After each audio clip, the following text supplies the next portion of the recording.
My name is Alina. This is the story of the night my husband, Rowan Hale, threw me out of the house.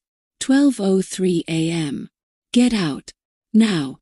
He opened the door and left me standing outside. I looked at him and smiled, just for a moment, long enough for him to see it, but not understand it. He paused. Why are you smiling? I didn't answer. I picked up my suitcase and walked out. The door slammed shut, hard, like something had ended. But the truth, that night nothing ended. That night the game began. I stood on the street, cold air, an empty road, and my steps were completely steady. Pulled out my phone. Time, 12:05 a.m. I dialed a number. I'm outside. That's all I said. A voice replied. Perfect timing. The call ended. If anyone had seen me in that moment, they would have thought, just another woman, kicked out by her husband, weak, alone, helpless. But the truth, the story wasn't what it looked like. Rowan Hale, my husband. In the beginning everything was fine. We laughed. We made plans together. We talked about the future. Then slowly, his tone changed. His behavior changed. And the first thing to disappear was respect. What do you even do all day? This house is mine. Without me, you're nothing. First it felt small. Then it became daily. Then it became normal. I never argued. I never raised my voice. Just listened. And remembered. Every word. Every insult. Every moment. He made me feel small. To him, I was just a woman. Living in his house. No control. No plan. And that was his biggest mistake. Because he didn't know. I was quiet but not unaware. I was calm but not weak. And most importantly, I was already prepared. That night, when he said, "Get out," he thought he was throwing me out. But the truth was, I had already left. And what was about to happen next wasn't just revenge. It was a reckoning. But the real question is, how was I already prepared for that night? Because none of this started that night. It started long before. In the first year of our marriage, everything was good. Rowan was different. He listened. He understood. He found happiness in small things. We used to sit together and plan our future, what our home would look like, what our life would be like. Everything felt equal. Then slowly, things began to change. First he started coming home late. Then he spoke less. Then the questions started. What did you even do today? You're home all day, and still nothing gets done. I thought it was work pressure. I ignored it. But he didn't stop. This house is mine. You just live here. I built everything. These weren't just words anymore. They became routine. Slowly, he took control of everything. Bank accounts, his monies, decisions, his, and me. Just there. If I asked something, he'd say, "You wouldn't understand." If I tried to speak, he'd cut me off. "I'll handle it." Little by little, he made me feel small, inside my own home. But there was one thing. He didn't notice. I was changing. I stopped reacting. I stopped arguing. I stopped complaining. To him, that was a win. He thought I had lost. But the truth, I didn't stop fighting. I just changed the way I fought. I started observing every detail, every pattern, every weakness. When he became careless, when he ignored things, what he didn't take seriously, everything. And most importantly, what he thought of me. He thought I was weak. And that's exactly what I needed. Because when someone underestimates you, that's when they make the biggest mistakes. He never checked what I was doing. He never noticed what I was learning. He never even considered that I could have a plan. And that was his biggest mistake. One day, he casually said, "What would you even know about finances?" I didn't respond. But that day, I made a decision. I was going to learn. After that, I stopped asking questions and started finding answers. He thought I had become even quieter. But the truth, I had become more active than ever. And he had no idea. That night, when he threw me out, it wasn't the first time. He tried to show control. It was the last time. 'Cause now, control wasn't in his hands anymore. He thought I couldn't do anything. And I let him keep believing that. Because the real change didn't happen outside. Happened inside me. There was a time when everything he said would break me. Even the smallest things. His tone. The way he looked at me. The way he ignored me. I felt all of it. I used to cry alone. Silently. So he would never know. But one day, something shifted. He said the same thing again. You don't do anything. And this time, I didn't break. I just looked at him. And for the first time, I didn't feel his words. I understood them. It was a habit. Pattern. That day, I stopped crying. And I started counting. Every insult. Every time he underestimated me. Every time he tried to show control. I remembered everything. 'Cause now, it wasn't personal. It was data. I started observing. When he became careless. When he rushed. When he signed things without thinking. And most importantly, what he didn't consider important. He believed the house was under his control. But what he didn't realize was, he hated details. He didn't read papers. He didn't understand terms. He just signed. And me. I was reading everything now. Slowly, I started changing myself. I changed my habits. In front of him, I stayed exactly what he wanted to see. Quiet, simple, dependent. But inside, everything had already changed. I started asking myself, if I have nothing, what can I have? If he has control, how can I take it back? If he throws me out, where will I go? And most importantly, if one day all of this ends, what will I be left with? I started searching for answers. And I found them. Slowly, I began building my own world. Was strong. Without telling him. Without showing him. He thought I had become even quieter. He thought there were no more problems. He thought he had full control over me. And that's exactly what I needed. Because when someone becomes completely sure, that's when they make their biggest mistake. He stopped paying attention. And I started noticing everything. That night, when he threw me out, he thought I was alone. But the truth, I was already prepared. And he wasn't prepared at all. He thought it was his decision. But the real decision had already been made long before. Because after that day, I didn't stop thinking. I started preparing. Changed my days. From the outside, nothing looked different. The same routine. The same silence. The same behavior. But inside, everything was different. I started learning. Slowly. Quietly. At night.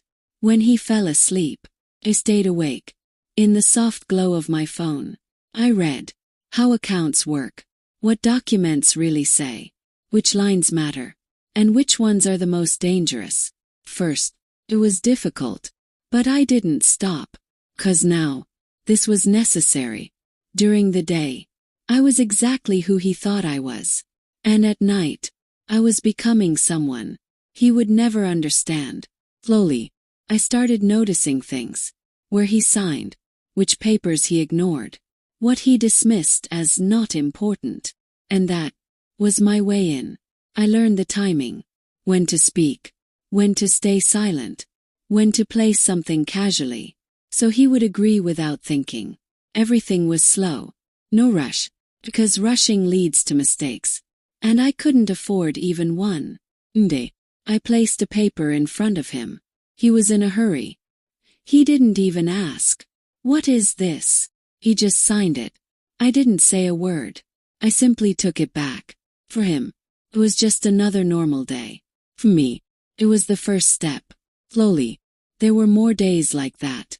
Small papers. Small moments. Nothing big. Subtle. It couldn't even be noticed.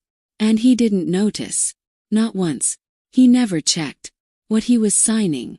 He never asked what I was doing. 'Cause he believed I couldn't do anything. And that was my greatest strength. I started building connections. Few calls, few meetings, everything quietly. No noise. Everything was legal. But he had no idea. Slowly, things began to shift. On a very small level. So small, he couldn't feel it. But the effect was growing. And I knew, one day, all of it would come together. That night, when he threw me out, he thought he had taken control. But the truth, control had already shifted. It just hadn't revealed itself yet. He thought everything had just happened. But the real game had started months ago. He thought everything had just happened. But the real game had started months ago. That night, when he threw me out, he believed it was over. But the next morning, it all began. 12 a.m. Rowan Hale woke up. The house was completely silent. For the first time, that silence felt strange to him. He picked up his phone, opened his banking app. He tried again. Access denied. He frowned. Probably a server issue. He put the phone down. But 5 minutes later, he picked it up again. Same result. Now irritation. He opened his laptop. Login. Failed. Password was correct. Still failed. For the first time, something felt off. He called me. Ring. Ring. No answer. He called again. Nothing. Frustration started building. Pick up the phone, Alina. But I didn't answer. He opened the drawers. Started searching for papers. Something was missing. He couldn't tell exactly what. But something was different. Some spaces were empty. Files. Now it wasn't anger anymore. It was tension. Relax, it's nothing. That's what he told himself. But his body said otherwise. He tried the bank again. Same result. Now he called the bank directly. Sir, please verify your identity. He gave his details. A few seconds of silence. Sir, your account access is restricted. He froze. Restricted. By who? The voice replied. Sir, we have limited information, but there have been some changes. Who made them? Sir, you should have received an authorized update notice. His face hardened. I didn't authorize anything. Silence again. Sir, the records show approval. He ended the call. For the first time, he couldn't understand what was happening. He called me again. This time, straight to voicemail. He threw the phone against the wall. Now panic had begun. He started searching frantically. Files flipped. Drawers emptied. But what he needed wasn't there. He sat down, holding his head. And for the first time, a question hit him. What am I missing? And that was the moment. The game shifted. Because the truth was about to surface. But not yet. Right now. There was only confusion. And confusion is the most dangerous thing. Because in that state, people make the worst decisions. He dialed another number. This time, the voice was calm, controlled. Hello, Rowan. What is going on? He demanded. No urgency on the other side. You'll understand soon enough. The call ended. He had no answers, only questions. And every question was pulling him toward a place he had never been before, closer to the truth. And then, he found it. The thing that changed everything. The doorbell rang. Rowan opened the door. A man stood outside, in a suit, holding a thin file. Mr. Hale. Rowan didn't respond. He just took the papers. Read the first line. His brow tightened slightly. Second line. His grip on the paper stiffened. By the third line, his breathing slowed. What is this? His voice wasn't the same anymore. The man remained calm. You'll understand. Rowan read again. This time slowly, carefully, as if every word was catching up to him. His eyes shifted, like something was coming back to him. He couldn't lower the paper. A few seconds, then a few more. The house was completely silent. Then very quietly, "No, this isn't possible." But this time, no argument, no anger, just silence. The man turned and walked away without a word. The door stayed open. Rowan stood there. Slowly, everything started connecting. That day, when he signed in a hurry, those papers he didn't think were worth reading. Those moments, when he believed everything was under control. Now it was all clear. No one explained it to him. He understood it himself. And that is always the heaviest realization. A few days later, the same house, the same door.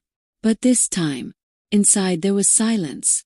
And outside, he was standing there, papers in his hand, eyes fixed on the door. For the first time, he stood exactly where I once stood. No words, no excuses, just realization. Slowly, he stepped back. From the door, from the house, from the place he once believed was his. I wasn't there. I hadn't been for a long time. Because some decisions aren't made the day they appear. They are made long before that. That night, when he said, "Get out," he thought he was throwing me out. But the truth, he understood later, when he found himself standing outside. If you were in his place, would you notice the small details? Or would you ignore them too? Some stories don't teach lessons. They just hold up a mirror.